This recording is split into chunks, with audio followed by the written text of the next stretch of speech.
sommes dans les premiers mois.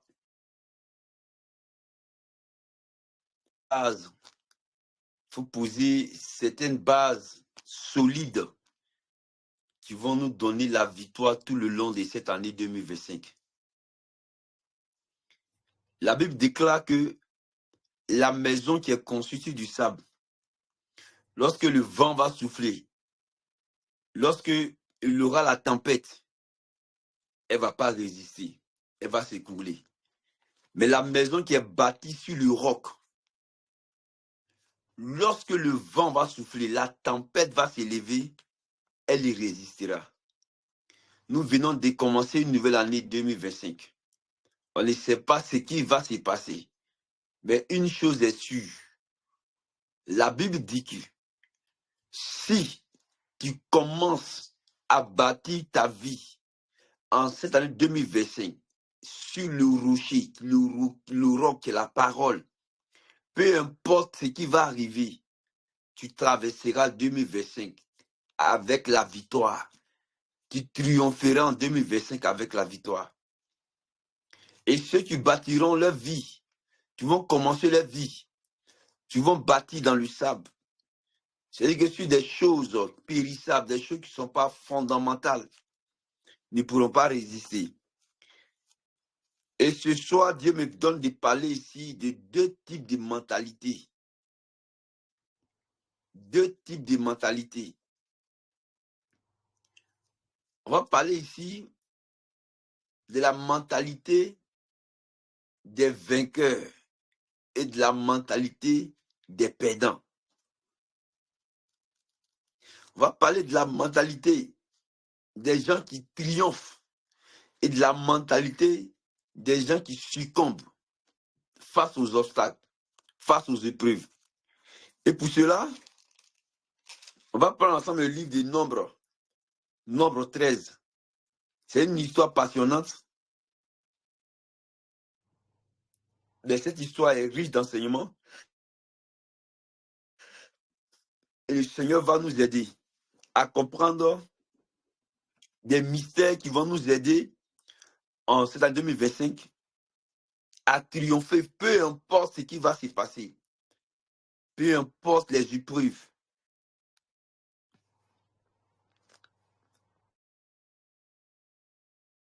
À avoir la victoire par l'autorité de ce Dieu que nous servons. On prend ensemble Nombre 13. Donc, le thème que je vais aborder, c'est la mentalité des vainqueurs et la mentalité des perdants. Si je dois donner un thème à ce message.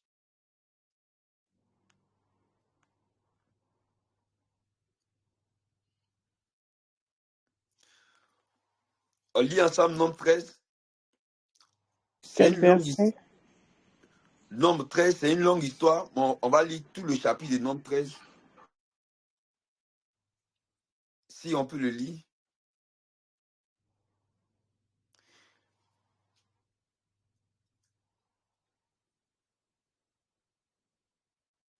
Nombre 13. Daniela, ça va? Tu peux lire? Ok. Alors, donne-moi deux petites secondes. Je prends Nombre 13. Tu veux qu'on commence où? Du premier? Oui, lis le premier verset. Ok, le premier verset. Alors, Nombre 13, premier verset. L'Éternel parla à Moïse et dit, envoie des hommes pour explorer le pays de Canaan, que je donne aux enfants d'Israël. Tu enverras un homme de chacune des tribus de leur père, tous seront des principaux d'entre eux. Moïse les envoya du désert, du Paran, d'après l'ordre de l'Éternel. Tous ces hommes étaient chefs des enfants d'Israël.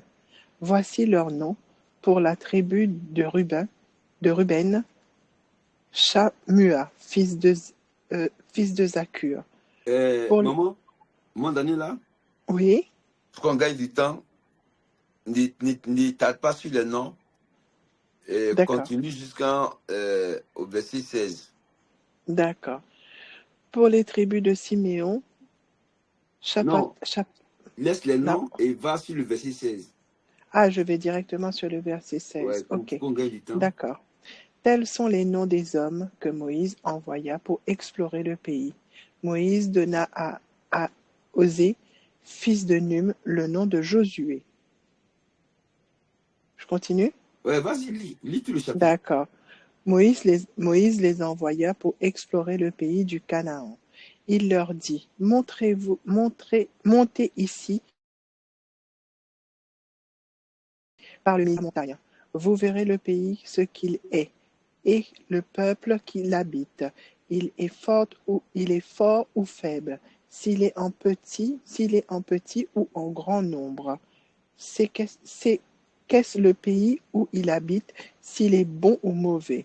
Ce que sont les villes ou les habitants, s'ils sont ouvertes ou fortifiées.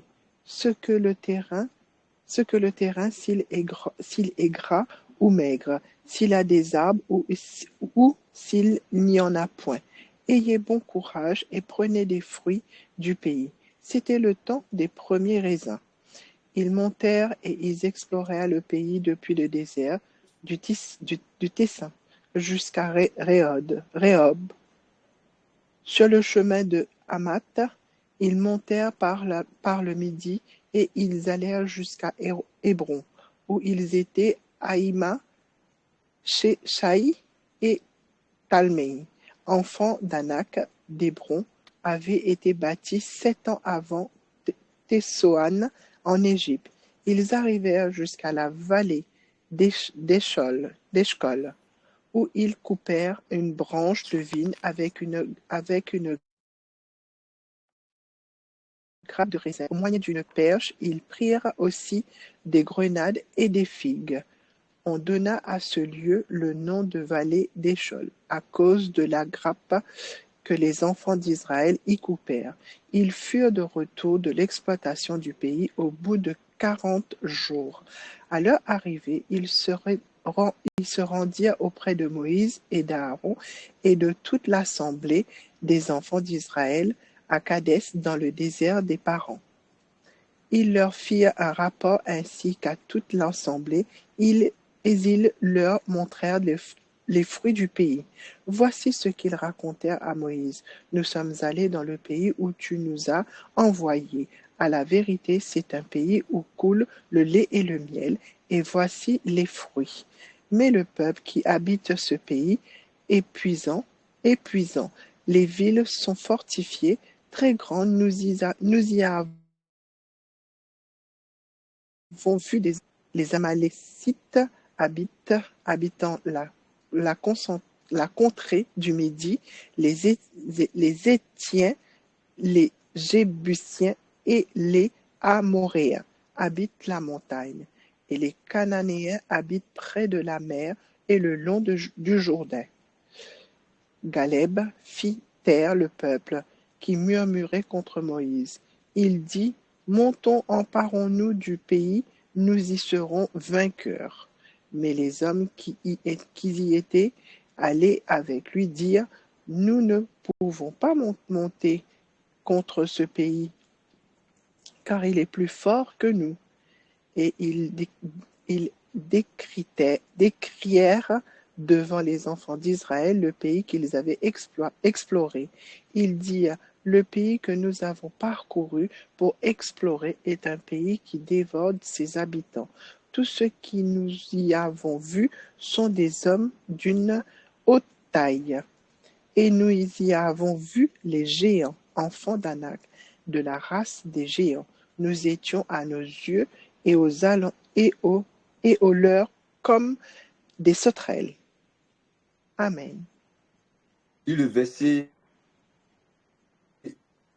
le chapitre 14 à partir du verset 5. Alors, 14, verset 5. Moïse et Aaron tombèrent sur leur visage, en présence de toute l'assemblée réunie des enfants d'Israël. Je continue.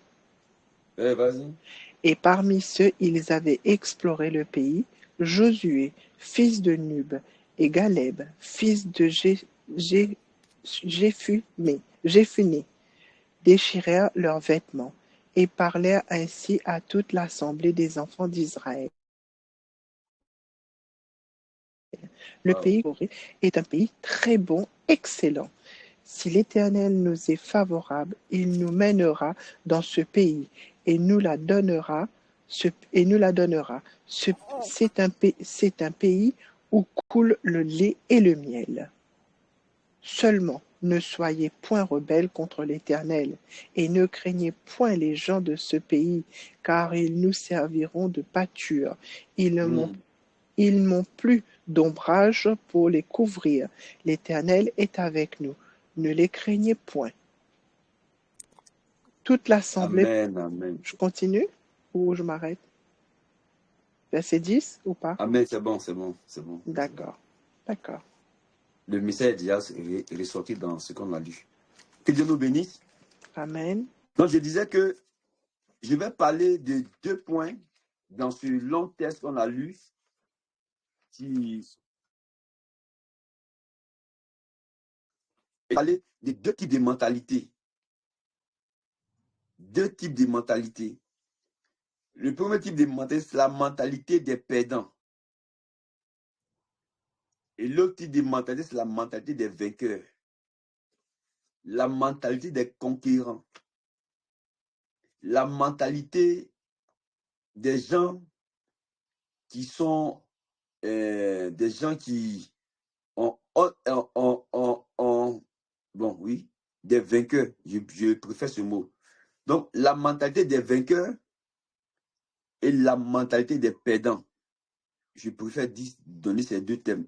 Donc, le thème, c'est 2 types de mentalités. La mentalité des perdants et la mentalité des vainqueurs. L'histoire nous raconte ici que Dieu a parlé à Moïse en disant, on va vous explorer le pays des Canaan. Or, on sait bien que l'histoire des Canaan est une promesse que Dieu a faite aux enfants d'Israël qui étaient en captivité en Égypte, qui travaillaient pour les Égyptiens, qui étaient accablés par les travaux, qui étaient sous le poids de la servitude.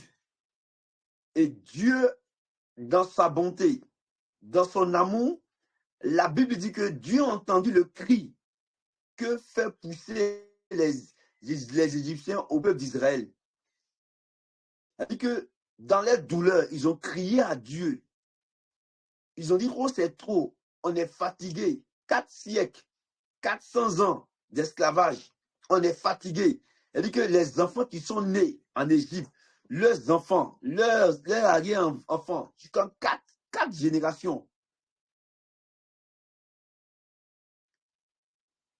Et Dieu a entendu les cris. Et Dieu a envoyé Moïse pour les sortir de l'esclavage. Dieu a envoyé Moïse pour les faire sortir. Et Dieu a dit à Moïse, je t'envoie pour faire sortir mon peuple de l'Égypte, pour que tu les envoies dans un pays où coule le lait et le miel, pour me servir. Donc, Dieu va utiliser Moïse par des signes et des prodiges. Nous connaissons bien l'histoire. Et Moïse va réussir à faire sortir le peuple d'Israël. Donc, l'histoire que nous sommes en train de lire est sur le chemin de Canaan, pendant qu'ils étaient en chemin pour la conquête de Canaan, ils étaient plus loin de Canaan. C'est-à-dire qu'ils ont parcouru Jéricho, ils ont fait des guerres, ils ont remporté, ils ont eu des victoires. Donc, ils étaient maintenant à quelques pas de l'objectif. Écoutez-moi très bien. Ils étaient à quelques pas de l'objectif. C'est donc pourquoi Dieu les a fait sortir. Ils étaient maintenant auprès des Canaan. Donc, Dieu va dire à Moïse, il dit, envoie des hommes pour explorer le pays des Canaan que j'ai donné aux enfants d'Israël. Écoutez-moi bien. Dieu dit aux enfants d'Israël, Ce n'est pas les enfants d'Israël qui sont levés pour dire qu'eux, ils vont aller pour habiter à Canaan. Mais c'est Dieu lui-même. Dieu lui-même dit à Moïse, envoie des personnes pour explorer. Dieu pouvait se taire et les faire rentrer. Mais comme la Bible l'appelle l'ancien des jours, l'ancien des jours, le Dieu qui est omniscient, le Dieu qui est omnipotent, qui sait toutes choses, celui à qui rien n'échappe, savait ce qui était à Canaan. Il savait que ce territoire était habité. Il savait qu'il y avait des géants sur ce territoire. Il savait que ce territoire n'allait pas être vide. C'était une terre habitée. Donc, pour ne pas que Moïse ou les enfants d'Israël soient surpris de rentrer dans un lieu où on leur a donné, et ils vont voir des personnes qui habitent déjà ce lieu, Dieu sage, l'ancien des jours, demande à Moïse d'envoyer des personnes pour aller prendre connaissance de ce qui les attend. En un mot, comme pas d'explorer, c'est parti prendre connaissance. C'est parti soit étudier en terre à terre, c'est parti découvrir, c'est parti voir sur le lieu. Donc Moïse va obéir à la voix de Dieu, aux instructions de Dieu, et Moïse va, selon que Dieu a dit, de prendre chaque chef. Écoutez bien, la Bible, Dieu a dit de prendre des chefs de chaque tribu. Ce n'est pas des moines, mais des chefs. On peut parler de deux mentalités. Deux mentalités. Deux mentalités. Dieu t'a appelé à être un leader. Dieu t'a appelé à être un guide. Dieu t'a appelé à être un bâtisseur. Dieu t'a appelé à entreprendre. Dieu t'a appelé à être au devant. Dieu t'a appelé à être responsable. C'est de toi que le Seigneur peut parler ce soir. Dieu dit de prendre des leaders, de prendre des chefs, des groupes, des gens qui ont une responsabilité de conduire les autres et de les envoyer pour explorer. Donc, il a pris 12 espions. C'est-à-dire qu'il a pris 12 chefs dans chaque... Il a pris 12 personnes qui étaient des chefs dans chaque tribu. Et il les envoie. Et dans le texte, quand nous lisons bien,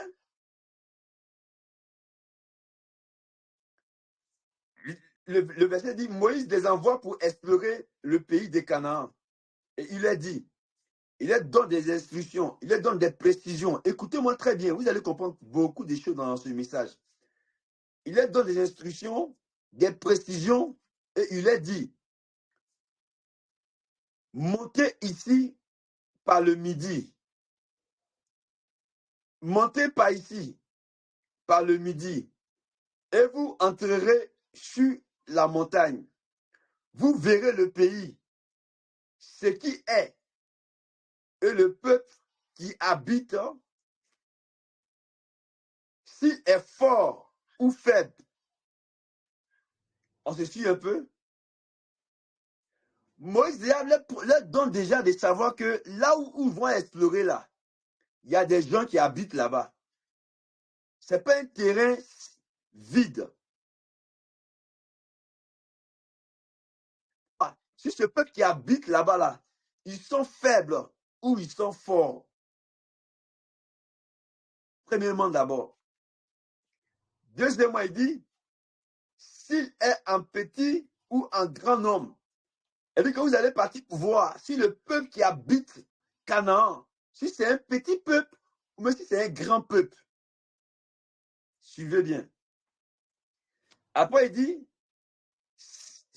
c'est quel le pays où il habite, s'il est bon ou mauvais, ce que sont les villes où il habite, si elles sont ouvertes ou fortifiées. Vous comprenez un peu les détails? Il devait prendre connaissance de ces petits détails-là. Petits détails pour savoir si la ville est grande ou petite, si la ville est ouverte ou fortifiée, si la ville est bonne ou mauvaise. Beaucoup vont se retrouver dans ce que je vais dire tout à l'heure. Moïse donne des précisions détails qu'ils avaient besoin pour conquérir Canaan, pour posséder Canaan, pour prendre possession de leur héritage. Dans la vie de tous les jours, il y a certaines informations qui nous échappent. Et ça nous amène par moments à l'échec. Et il y a des informations, quand tu les as, ça te conduit à l'objectif. Il y a des informations, quand tu les reçois pour pouvoir mener bien tes actions, pour atteindre l'objectif. Donc Moïse leur donnait des stratégies qu'il pas prendre ces informations.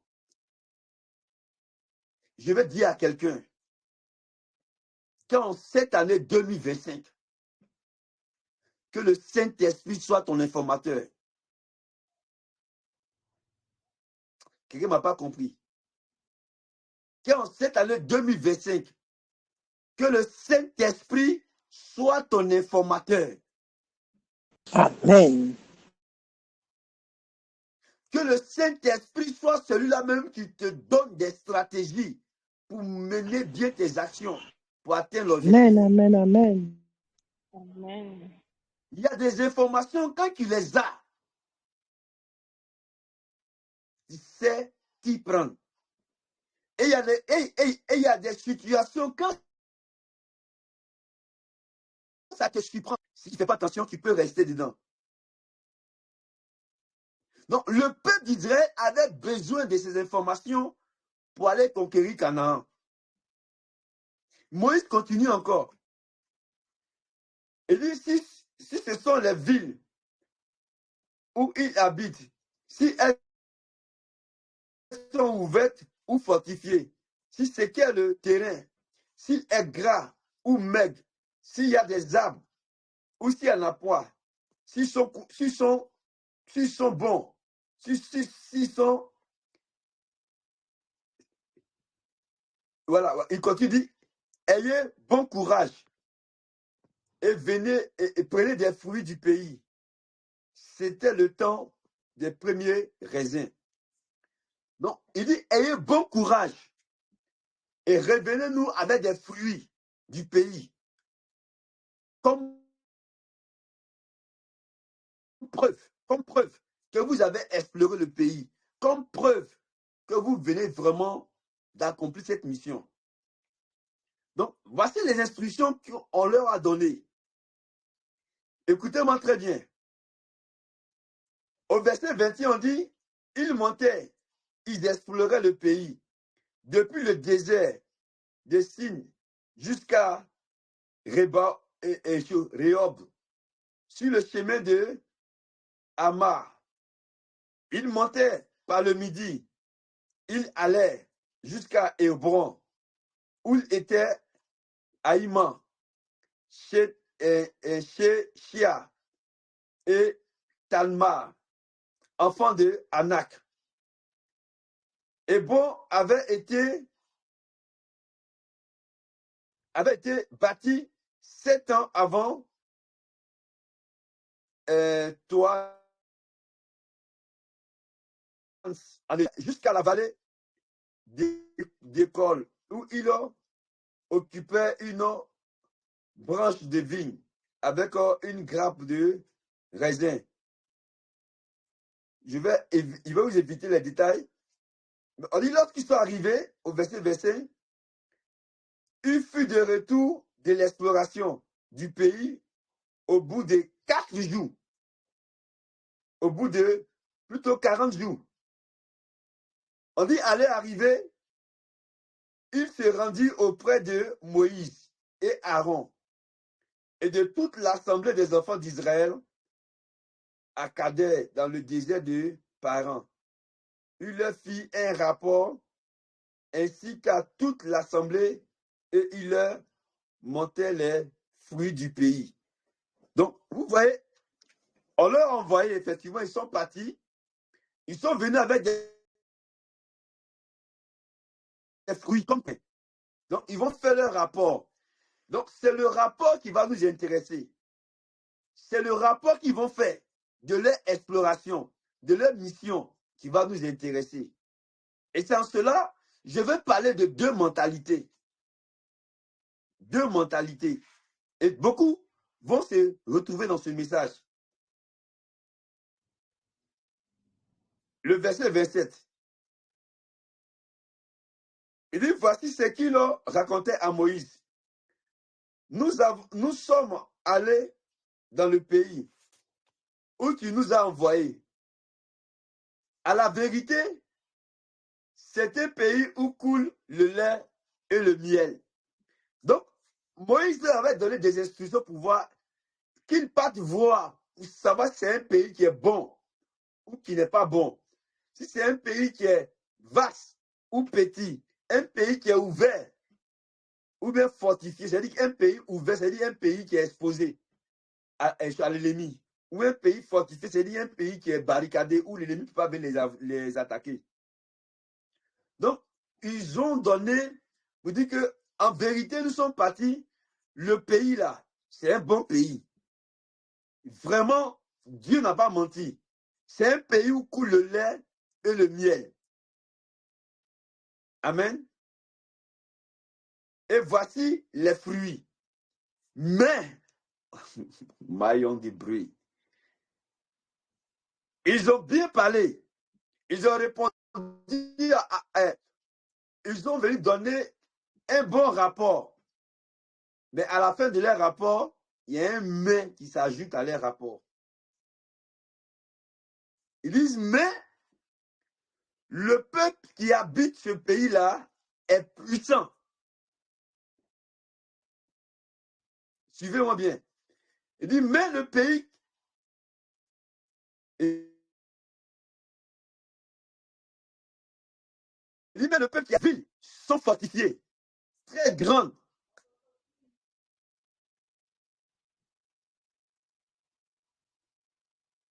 On me reçoit? Amen, amen, amen.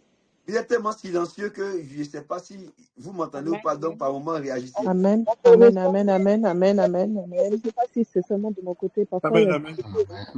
Ok. Amen. On t'entend. Ok, donc je disais, ils vont faire un bon rapport, mais à la fin de leur rapport, ils vont mettre un mais. Et le mais dit quoi? Il dit, le peuple qui habite ce pays-là est puissant. C'est comme si il est en train de dire que ce peuple-là est plus puissant que nous. Avec toutes les victoires que Dieu leur a fait raconter. Dieu a fendu la mer Rouge. Dieu les a fait sortir de l'Égypte. Dieu leur donne des victoires sur des peuples. Dans le désert, la Bible dit que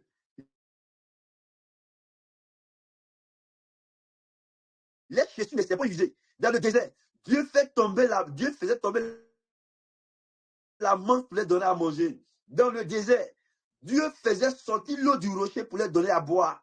Mais ils sont venus dire, c'est un pays où coule le lait et le miel. Dieu n'a pas menti sur ce point. Mais, ce qu'on a vu là-bas, là, ils sont plus puissants que nous. Ça veut dire que ce qu'on a vu là-bas, là, ils sont plus puissants que ce Dieu qui marche avec nous. Ce qu'on a vu là-bas, là, ils sont plus puissants. Il dit, les villes sont fortifiées, très grandes. Nous y avons vu des enfants d'Anak. Or, quand on parle des enfants d'Anak, c'est des géants. C'est de la famille de Goliath.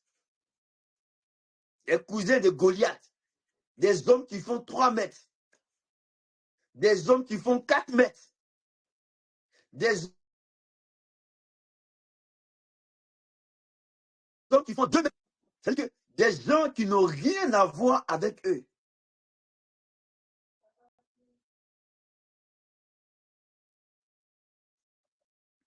Vous me recevez? Oui, on te reçoit, mais quelquefois ça coupe. Attends, je vais couper le Wi-Fi et me mettre sur la connexion du UT.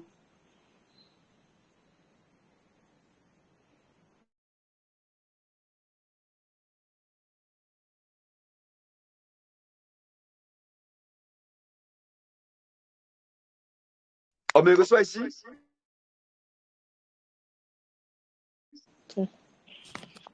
Oui, on te reçoit. On te reçoit. On a un point de réseau ici, donc c'est ce qui fait. Là, c'est bon, on te reçoit. Je pense que c'est bon. OK. Donc, il vient faire un rapport pour dire que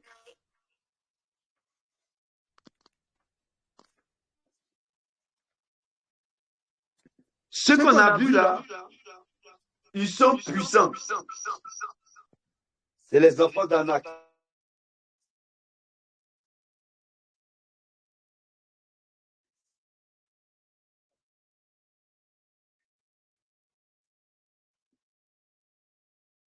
Et nous avons vu les enfants d'Anak. Les Amalécites habitant la contrée du Midi. Les Hétiens, les Jubitiens et les Amoréens habitant la montée, habitent la montagne. Et les Cananéens habitent le long du Jourdain. Donc, ils vont décrire ce qu'ils ont vu effectivement. Ils vont décrire ce qu'ils ont vu effectivement. Pendant que tout le peuple d'Israël est là, il les écoute. Pendant que tout le monde attend leur rapport, parce qu'ils sont sur le point de rentrer en possession de leur héritage.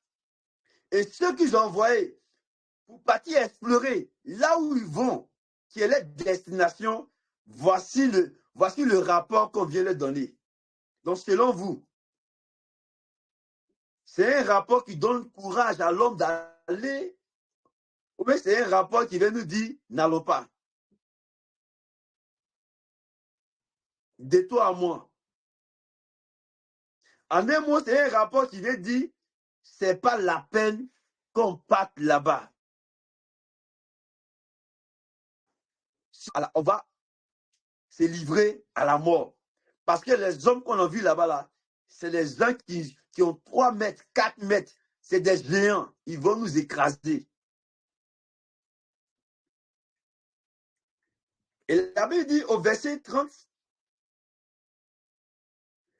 Caleb fait taire le peuple qui murmurait contre Moïse. C'est un rapport qui suscite les murmures, c'est ce qu'il vient de dire. Un homme qui est intelligent, on veut te dire ça là, qui va déjà savoir que ça ne vaut pas la peine d'aller dans ce lieu.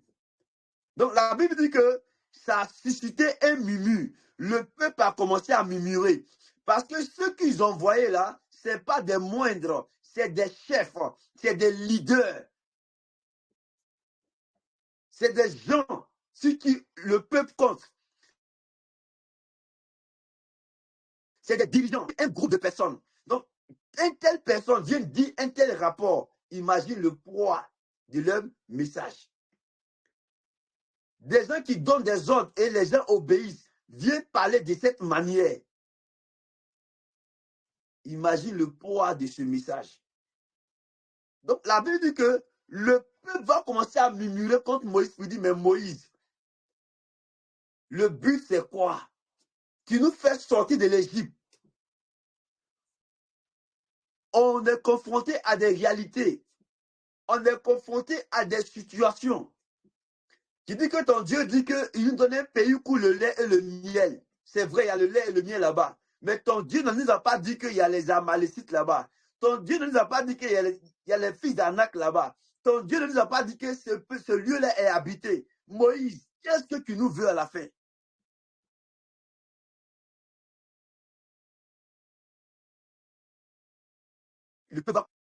Il avait dit que Caleb, qui faisait partie de ces personnes qu'ils ont envoyées, va faire taire le peuple qui murmurait contre Moïse et dit, il dit, montons, emparons-nous du pays, nous y serons vainqueurs. Caleb donne une autre version. Caleb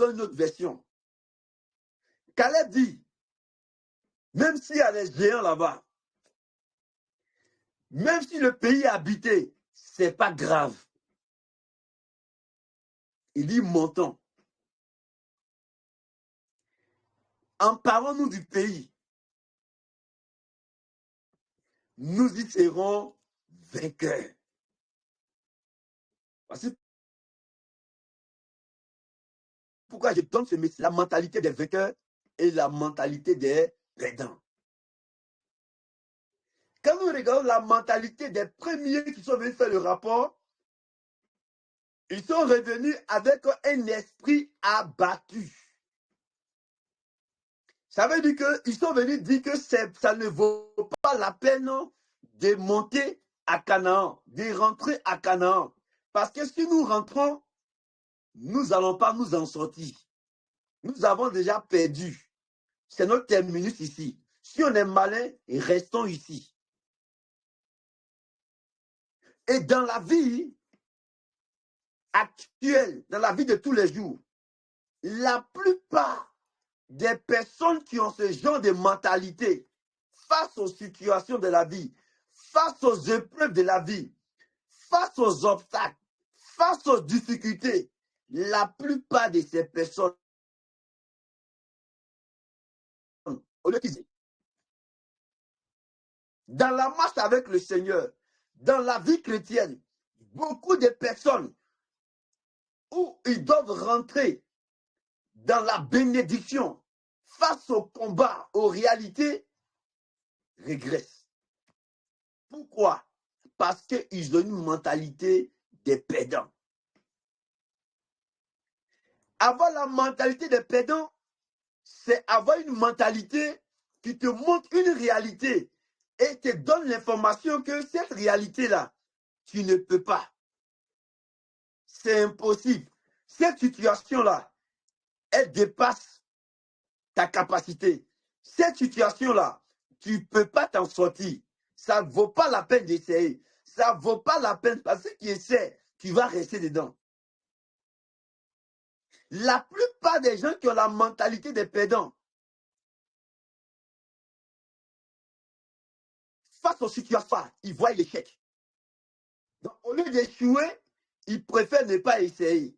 Et beaucoup ne veulent pas essayer. Beaucoup sont retenus par la peur.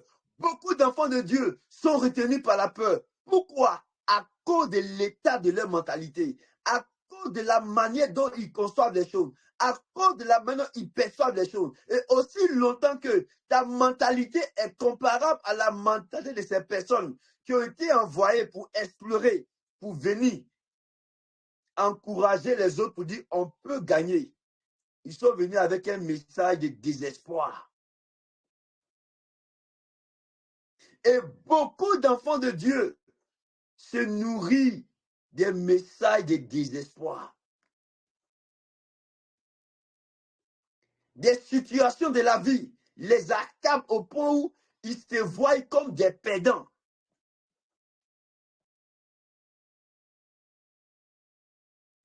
Ils se voient comme des personnes qui ne peuvent pas y arriver. Et beaucoup mettent des barrières à leur vie. Beaucoup mettent des carrefours. Beaucoup mettent des limites à leur vie. À cause de quoi? À cause de ce qu'ils ont une mentalité faible. Mais regardez Caleb. Caleb dit, montons, emparons-nous du pays. Il dit, malgré qu'il y a des géants, malgré c'est compliqué, montons et emparons-nous du pays. Je veux dire à quelqu'un, l'année 2025 ne fait que commencer. L'année 2025 ne fait que commencer.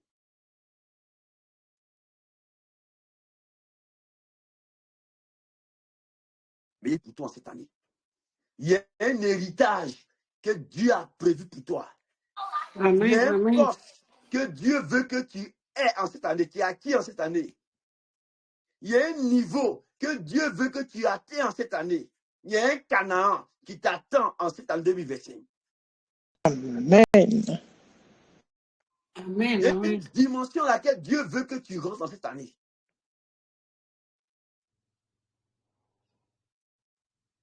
Et certainement, tu constates que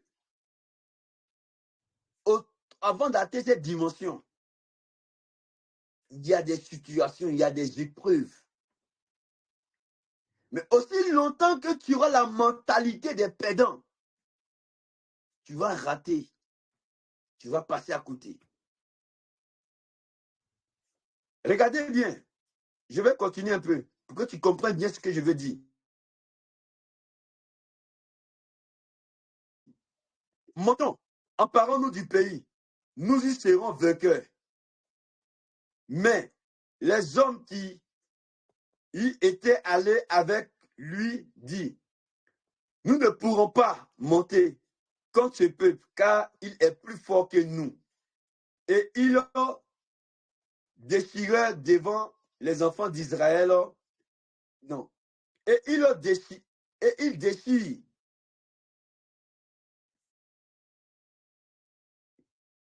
Non, non. Et il décrit devant les enfants d'Israël le pays qu'il avait exploré. Il dit, le pays que nous avons exploré et nous avons parcouru pour l'explorer est un pays qui dévore ses habitants. Tous ceux qui y sont, tous ceux que nous y avons vus sont des hommes d'une haute taille, des géants, enfants d'Anak, à la race des géants. Nous étions à nos yeux et à leur comme des sauterelles. Quelqu'un comprend un peu ce que ça veut dire?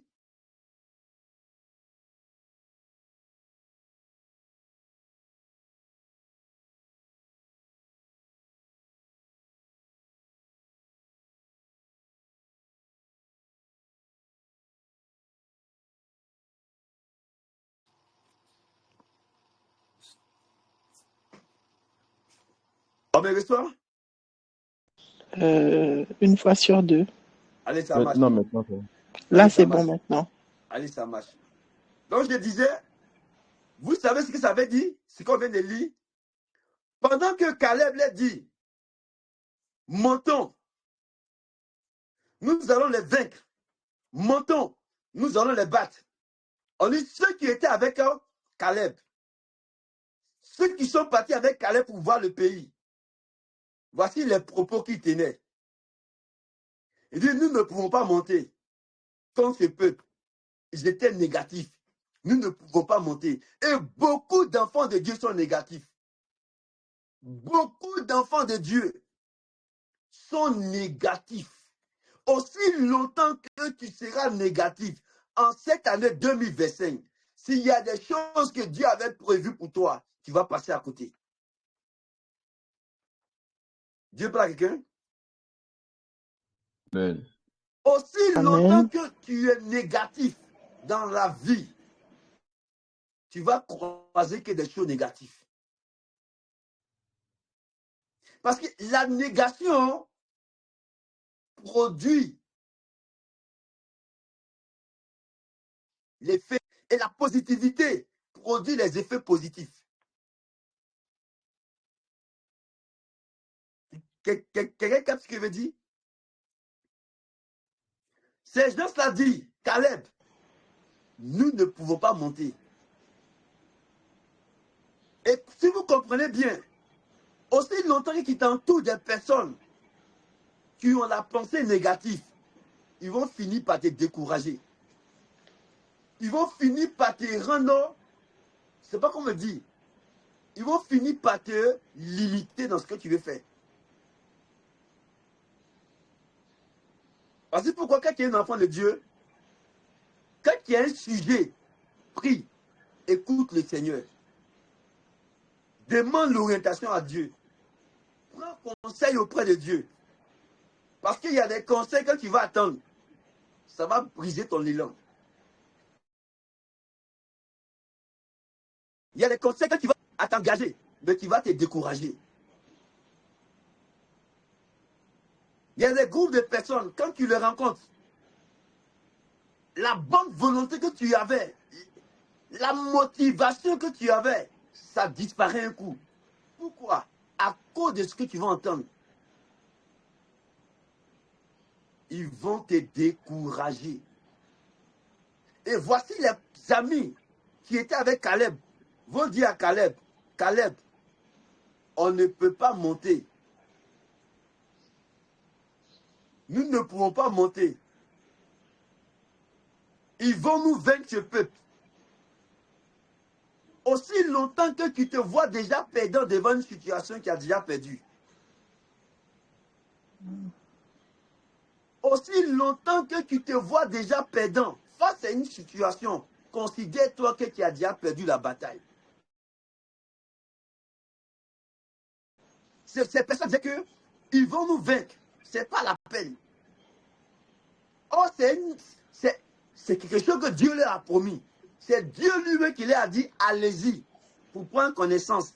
Pour que vous voyez comment moi, Dieu, je vais me manifester. C'est ce que ça voulait dire. Mais ils ont oublié que Dieu était avec eux. Ils ont oublié que ça, ce n'est pas eux qui ont demandé, mais c'est Dieu qui leur a donné.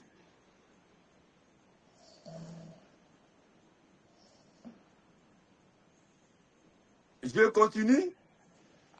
Amen. Amen, Dans ce qu'ils amen. ont dit Amen, amen. dans leurs propos, on dit, ils décrivent devant les enfants d'Israël le pays qu'ils avaient exploré. Et qu'ils s'appuyaient sur ce qu'ils ont vu comme réalité pour parler. Je ne sais pas si Dieu va ouvrir les yeux quelqu'un ce matin. Ce soir. Et qu'ils insistaient sur des choses qu'ils ont vues. Je veux dire à quelqu'un, un enfant de Dieu ne marche pas par la vue, mais il marche par les yeux de la foi.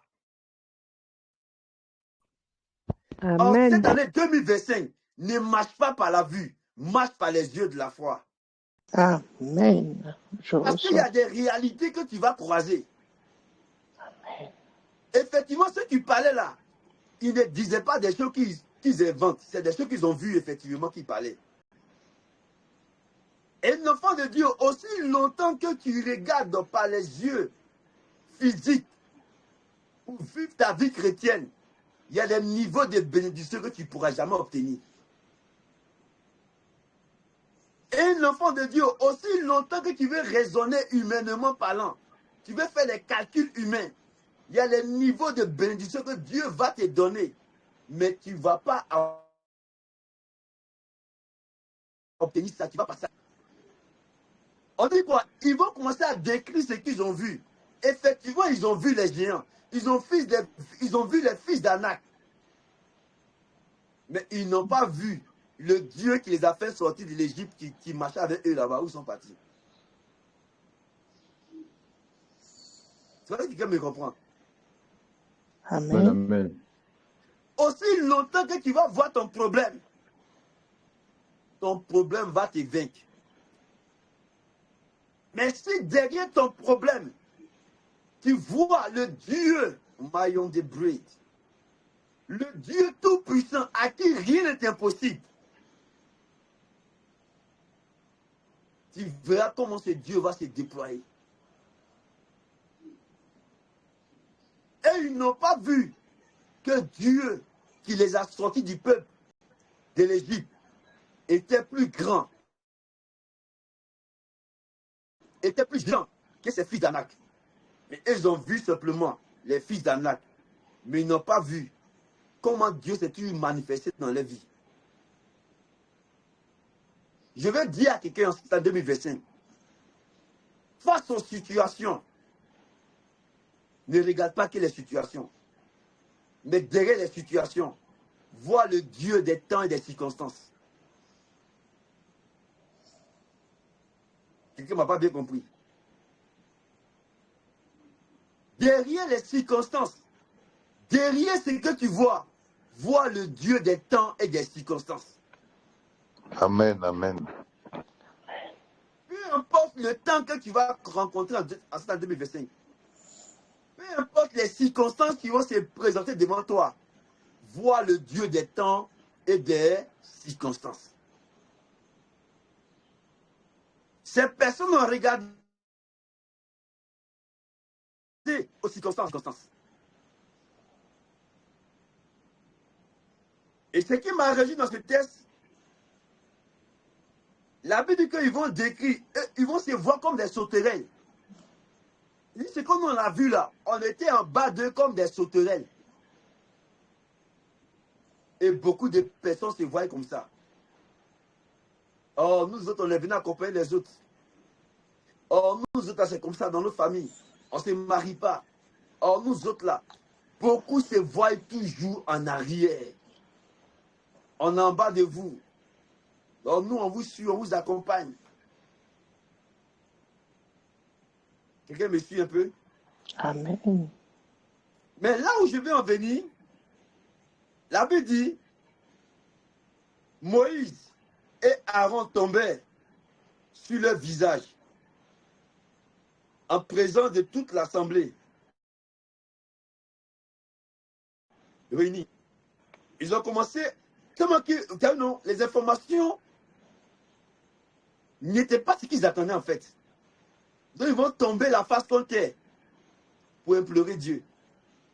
Et la Bible dit pendant ce temps, Josué et ses amis vont sortir maintenant un bon rapport.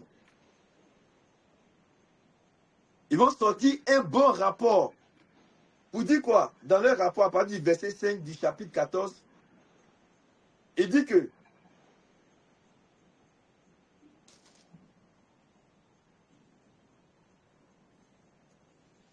d'abord, on dit qu'ils ont déchiré leurs vêtements. Et ils parlaient ainsi à toute l'assemblée d'Israël. Tellement que ça leur a fait mal. Pourquoi ils ont déchiré les vêtements?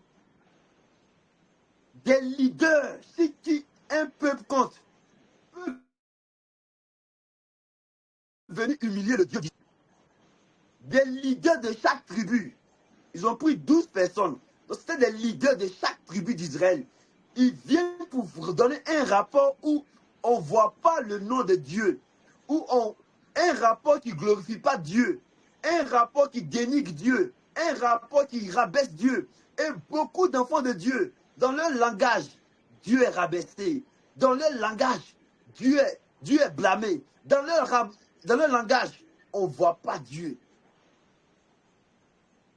Beaucoup de chrétiens, quand ils écoutent parler, tu as comme l'impression que Dieu n'est pas capable. Dieu est limité. Et la Bible dit que Josué et ses compagnons, ça leur a tellement fait mal qu'ils ont déchiré leurs vêtements. Et ils vont tenir des propos pour dire que le pays que nous avons parcouru est un pays très bon, excellent. Ils ont mis bon. Ils ont mis maintenant le mot excellent. Je vais dire à quelqu'un, si le diable t'a fait croire que ta vie devait se limiter à une vie de médiocrité, je veux te dire que ta vie peut être très excellente. Amen. Si on t'avait fait croire que tu es né pour souffrir, je veux te dire que tu peux vivre une vie d'excellence. Amen. Amen. Amen. Amen. Une vie glorieuse. Amen. Amen. Une vie de gloire. Amen. Amen. Une vie de victoire. Amen. Josué est venu avec un autre discours. Pendant que d'autres tenaient un autre discours, Josué veut tenir un discours contre les discours. Pour les confondre, pour dire que bon, rien n'est possible à ce Dieu. C'est un Dieu d'excellence. Je veux dire à quelqu'un, vise encore plus haut. Regarde encore plus haut. Amen. Regarde encore à l'excellence. Amen. Tu peux encore entrer dans un temps d'expérience. Amen.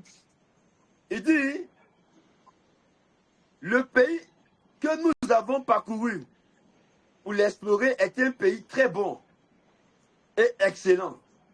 Si l'Éternel nous est favorable, il nous mènera dans ce pays et nous le donnera.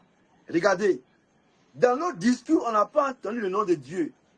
On a entendu que le nom de ce qu'ils ont vu. Or, dans ce discours de Josué, il dit, si l'Éternel nous est favorable,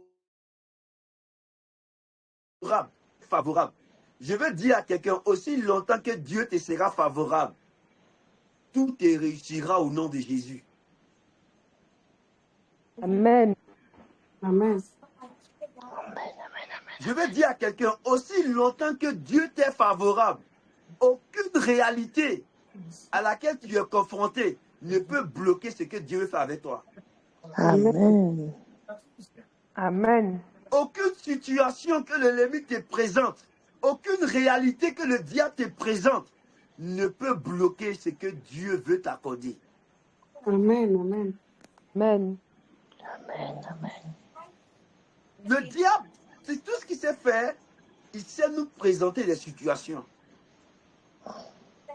Ils ont même dit à Jésus, ton ami Lazare est mort. Jésus a dit, aussi longtemps que Lazare est mon ami, la maladie qu'il a là n'est pas pour la mort. Mais en réalité, il était malade. Mais comme Dieu était favorable à Lazare parce qu'il était l'ami de Jésus, il avait la faveur de Jésus. Jésus a dit quoi? Cette maladie-là, c'est pour ma gloire. C'est pour la gloire de Dieu. Et Jésus dit que si Dieu nous est favorable, il nous donnera ce pays. Je vais dire à quelqu'un, en cette année 2025, cherche la faveur de Dieu. Amen. Cherchons la faveur de Dieu en cette année 2025. Les mêmes difficultés que tu as vécues en 2024, tu vas les revivre en 2025. Les mêmes réalités que tu as vécues en 2024, tu vas les revivre en 2025. Mais ce qui fera la différence, la faveur de Dieu. Si Dieu t'est favorable, il te donnera la victoire dans ses épreuves. Amen. Amen. Et c'est ça la mentalité des vainqueurs. Quand tu as la mentalité des vainqueurs, tu vois le Dieu, le puissant guerrier, fort dans les combats, marcher avec toi devant ses épreuves. Amen. Voici pourquoi David dit, quand je marche dans la vallée de l'homme de la mort, je ne crains aucun mal. Pourquoi? Il dit, ta houlette et ton bâton me rassurent. Parce qu'il sait que aussi longtemps que Dieu marche avec lui, l'esprit de mort ne peut pas l'atteindre. Amen. Les œuvres de la mort ne peuvent pas triompher sur lui. Amen. Donc, Josué dit, aussi longtemps que si Dieu nous est favorable, ces géants ne peuvent pas triompher sur nous. Ils ne peuvent pas nous écraser. Ils ne peuvent pas nous dominer. Je vais dire aussi longtemps que la faveur de Dieu va t'accompagner. Aucune situation ne te bloquera. Aucun problème ne te détruit. Aucun sorcier ne te limitera. Amen. Tu avanceras et tu entreras dans la Amen. gloire de Dieu. Tu avanceras Amen. et tu seras ce que Dieu dit que tu es. Aussi Amen. longtemps que la faveur de Dieu sera avec toi, tu iras de gloire en gloire. Amen. Amen. Aussi longtemps que la gloire de Dieu est avec toi, les situations viendront, mais elles viendront pour faire éclater la gloire de Dieu dans ta vie. Amen. Des situations viendront, mais elles viendront pour faire élever le nom de ton Dieu. Amen. Jésus a dit, nous allons partir. Si l'Éternel est avec nous, il nous mènera dans ce pays et il nous donnera ce pays.